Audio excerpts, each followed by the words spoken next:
Update. Am I the a-hole for ignoring my husband and visiting my son on the 4th of July?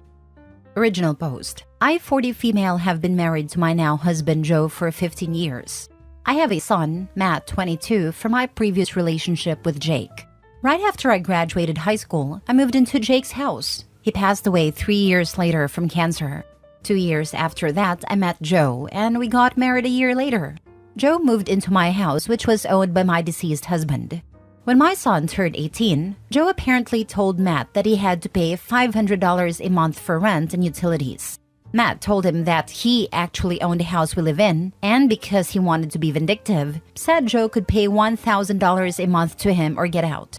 My husband didn't believe him, but I confirmed that this was Matt's house, and we couldn't force him to do anything.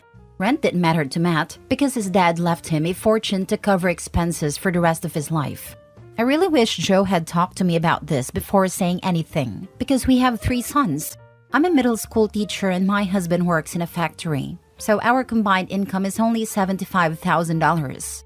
Here, everyone has their own room, with a huge backyard and pool. We could never afford to own or rent a place like this otherwise. My husband was shocked and tried to apologize, but my son didn't accept it and insisted he had to pay or leave. The most we could afford was a 2-bedroom apartment in a bad neighborhood. I told Joe that uprooting our kids from a good school district and their friends because of his mistake wasn't an option. A month passed, and my husband hasn't paid his rent. When my son asked for it, my husband just laughed and said he wasn't paying. My son gave him an eviction notice. My husband suggested we go to his parents' house, but I refused and said either he pays or he goes by himself. He paid and has continued to pay since then. However, my husband refuses to talk to Matt.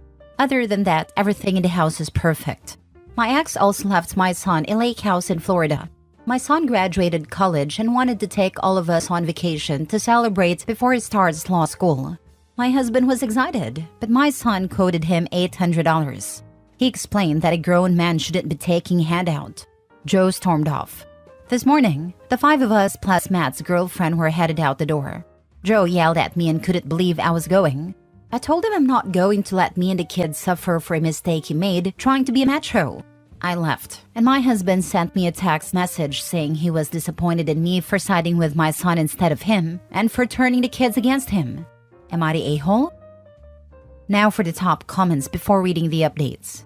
Wow, your now husband told his stepson to pay rent for a house he doesn't own without consulting you first? I'll be honest and say your husband sounds like a douchebag a-hole. He should have immediately apologized. Talk to your son. Ask whether you can stay there if you divorce him. Jesus Christ. Not a-hole. Yeah, I have a feeling that Joe was trying to basically steal $500 a month in fun money for himself. What a greedy, stupid freaking idiot. You can do better than this loser. The fact he didn't tell her means there was no way he'll be using that for bills or anything. He would probably be counting on his stepson knowing this was a man thing and not saying anything to his mom. Everyone sucks here, except the son and younger kids. I really have to wonder what your eldest son had to put up with while he was growing up. Your husband knew it wasn't his house, knew he wasn't paying rent, and knew he was not your son's father. I'm kind of at a loss as to why he thought it was okay to make that kind of demand without talking to his stepson's parent. My guess is he saw a way to make $500 extra and was counting on you not finding out and or just bullying you into accepting it. Super icky. Edit? I did leave a few things out. After reading the replies, I thought to add some things. I technically never married my son's father. He was 50 when we had our son, so he had a really good job and a few properties. I never told Joe that I didn't own the house because he would have never agreed to staying in the house that my ex owned. So I handled all finances. Joe would just pay me his portion of utilities and bills. A lot you guys are saying that I didn't handle the situation, but I believe I handled it to the best of my ability. When the situation first happened, I told Joe I really love him and would love to remain a family with a decent quality of life. But if he couldn't remain in this household, I would agree to divorce him. He begged me to not divorce and said that he'll just pay my son the money. I thought that was the best way to handle the situation. Also, our finances are separate, so it's not taking away from me or the kids. But Joe doesn't really have money for his hobbies and interests. which was a problem for a while until he learned to just get over it. Now for the first update. So I took your advice to try to solve this situation. I asked Matt why Joe paying rent is necessary. Matt told me it isn't, and that he hasn't touched the money Joe gave him. It's in a bank account. I asked him why he is doing this then. Matt told me Joe has never apologized for demanding rent money to begin with. I was confused and said Joe told me he apologized. Matt explained he never got an apology, and when he does, Joe can stop paying rent and get the money back. I called Joe and asked why he's never apologized to Matt. And he was honest with his answer and said because Matt disrespected him in his house, and he should be the man of the house and have authority. But was embarrassed when he found out about the house because he realized that Matt was actually in control of him. I asked what was his full intentions when he asked Matt to pay rent. Joe said it was to help lessen the bills. Joe only makes $2,500 a month, and $500 went to bills, another $500 went to the kids, and another $250 on groceries. He also helps his parents out. He had nothing at the end of the month for his personal expenses, and this $1,000 a month definitely did not help. He thought about apologizing, but he said his ego wouldn't let him. Joe said he loves Matt, but doesn't think he could ever forgive him. I told him he started this mess, and honestly, if he thought I owned a house, it wasn't his place to charge my son rent. He just hung up the phone.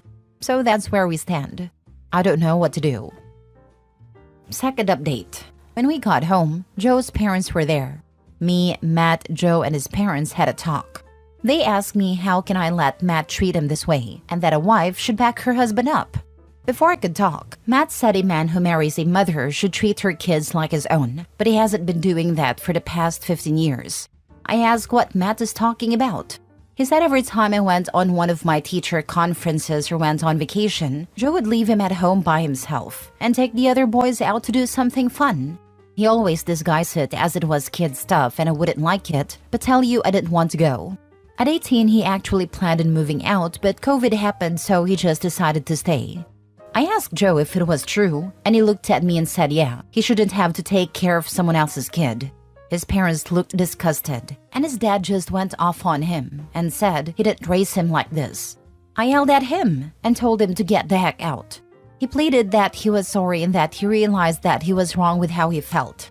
His dad told him to leave, and when my husband tried to get in their car to go home with them, they said absolutely not, and that he was on his own. He tried going to his brother's house, but when he heard a full story, he said no, because he has kids and would be upset if their stepmom treated them horribly. From what I heard, he's staying with a friend. I had divorce papers given to him at his job. He texted me and asked if we can meet. We met at a cafe and he said he was really sorry and has been for a long time, and that he never meant to hurt me or Matt, but that he said it was hard to love another man's child. I just left. He's filed the papers, so I guess our divorce is about to start. I apologized to Matt for being a bad mom. He's fine, and our oldest son heard a conversation and doesn't want anything to do with his dad. The youngest, too, still spends time with him. Imagine alpha mailing yourself right out of a home and a marriage. What a stupid person. What kind of mom finds out her husband demanded her son pay rent or get out and doesn't throw him to the curb? Or at least ask the son if things were okay before the rental demand. She totally missed her son being treated less than for 15 years? Yeah, 110%.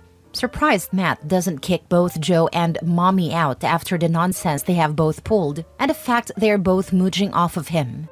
Big ick. Not a-hole. Your husband is a major a-hole. He can't love another man's child or treat that child decently. Although he has no problem being financially supported by another man's child, he is a complete and total loser. I hope Matt keeps the money. I find it hard to believe that you had no idea about how he truly felt about your son. How did you not know he didn't include your son when you were away? As a mother myself, I could never believe that you didn't suspect anything. Yeah, it feels like there was some willful ignorance happening on her part. My stepdad was more like a roommate. We had no issues with him, but he would have never felt comfortable demanding we pay rent and expect my mother would deal with it. The previous post, it felt like if it was her house and not her son's, her son would have ended up paying rent and she would have let it happen. Glad she filed for divorce, but it has been going on for how long and she never clocked there was an issue? Her son never said anything to her or behaved in a way that showed a relationship wasn't there? It doesn't make sense. Next story. Am I the a-hole for telling my husband he shouldn't be upset when my daughter said that her uncle would be the one to walk her down the aisle on her wedding day? Fake names and please do be kind. I, 46 female, got pregnant with my daughter Sarah, female 26, when I was in college. My parents and my then boyfriend's parents pushed us to marry, which we did. My late husband unfortunately passed away a week after our daughter's second birthday because of a heart complication that we did not even know he had. It was a very hard time for me, and I went through a very bad depression. 4 years later, I met my now husband Robert, male 46, on a blind date set up by a friend. He was one of my best friend's cousin. We hit it off and got married a year later. Even when we were dating, he was very hands-on with my daughter, and it did not take too long for my daughter to call him Papa. Even until we got married, and when I got pregnant 2 years into the marriage and gave birth to twins, male 17 and female 17, he still acted like a father to Sarah. She was even included in my husband's family reunions and a cousin group photo shoot that my in-laws organized every Christmas. Things took a bit of a turn when Sarah turned 18. She started calling him by his first name, and both Robert and I were taken aback with the change of attitude she was displaying. I asked Robert what was that about, but he only shrugged, not knowing the reason too. I thought things would go back to normal, but she has been consistent in calling him by his first name, so I asked her if we could talk. Robert asked if he could join, which Sarah agreed. To make it short, my daughter overheard my husband talking about a Father's Day trip to his friend who owns a hostel. His friend asked him if he forgot to include Sarah since my husband only asked him to prepare 3 bedrooms. My husband replied that he planned this trip for his real children only. It wouldn't make sense if Sarah was in the trip since he wasn't her real father. This made Sarah feel betrayed and hurt because she saw him as her real dad, even if she knew he was her stepdad. My husband tried to explain to her that though he loves her as a father, his love for the twins were different since they were his real children. I wanted to just shut him up because he was overusing the word real, but Sarah told us to leave her room. What made that day even more depressing was that this day was her last week with us before she leaves the country for college. Since then, every time she comes home, Sarah acts like nothing happened but continues to call Robert by his first name. Robert didn't want to add fuel to the fire and just tolerated it. And now, a few years since then, my daughter announced her engagement to her longtime boyfriend. We were very happy for her as they have been dating since they were still college freshmen. 2 weeks before their wedding, we were wondering who would be walking Sarah down the aisle. I assumed it would be Robert since I thought we have moved past that incident. But no. My daughter scoffed at me when I told her about Robert walking her down the aisle. She said, "I thought it was obvious that Uncle Greg, my late husband's brother, would be the one to do that. Besides, I'm not his real daughter. It wouldn't make sense if he walked me down the aisle." I did not talk back. Instead, apologized for my ignorance and told her that I'll speak with Robert about it, since he also assumed he'd be the one to walk her down the aisle. When I told him what Sarah said, he was mad. But I politely reminded him of the incident years ago, which made him even more upset. He said that it was a long time ago, and that Sarah should move on. I, who was offended for my daughter, told him that he shouldn't be upset, since he doesn't see her as his real child anyway. He then got teary-eyed and told me to not speak to him. He still attended Sarah's wedding but looked visibly down. We still aren't on good terms and we have been pretending in front of relatives. My daughter does not know about this and I want to keep it that way. But nevertheless, it's been a week since my daughter's wedding and Robert is still upset. He only talks to me about the twins and household stuff, but beyond that, he keeps everything to himself. I feel really bad and think he is acting this way because of me. So with that being said, am I the a-hole? Not a-hole. She saw him as her real father, but he didn't see her as his real daughter. He can't pick and choose when she's his daughter and when she isn't. He wants her to treat him as her real father while he doesn't have to treat her as his real daughter. This, and a part where he said he thought she would have moved on. The fact that he thinks he could just crush someone like that and thinks she could just move on after learning her papa doesn't love her like he loves his real kids? Honestly, I think Robert just liked to look like he's this great guy that raised the poor girl without a dad. He doesn't get what he did and is playing victim like he was wronged. Meanwhile, he's the one that caused this by being fake. She did move on, away from her fake father. He's darn lucky he was invited to the wedding.